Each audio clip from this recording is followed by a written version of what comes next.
மாணிக்கவாசகர் அருளிச் செய்த திருப்பள்ளி எழுச்சி ஆறாம் பாடல். பப்பர வீட்டிலிருந்து உணரும் நின்னடியார் பந்தனை அறுத்து வந்தறுத்தார் அவர் பலரும் மைப்புறு கண்ணியர் மானுடத்து இயல்பில் வணங்குகின்றார்.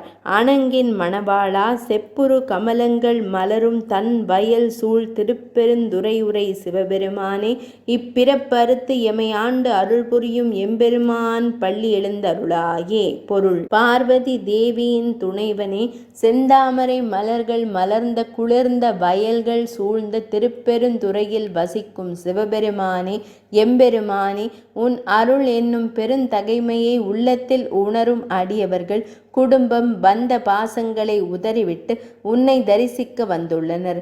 கண்ணில் மை தீட்டிய பெண்மணிகளும் மனித இயல்பிற்கு ஏற்ப வணங்க உன்னை வணங்க வந்துள்ளனர். எங்களுடைய பிறப்பை நீக்கி எங்களை ஆட்கொண்டு முக்தி நிலை தர உடனே விழித்தருள வேண்டும். விளக்கம்: சாதாரண மனிதன் எப்படி இறைவனை வணங்குவான்?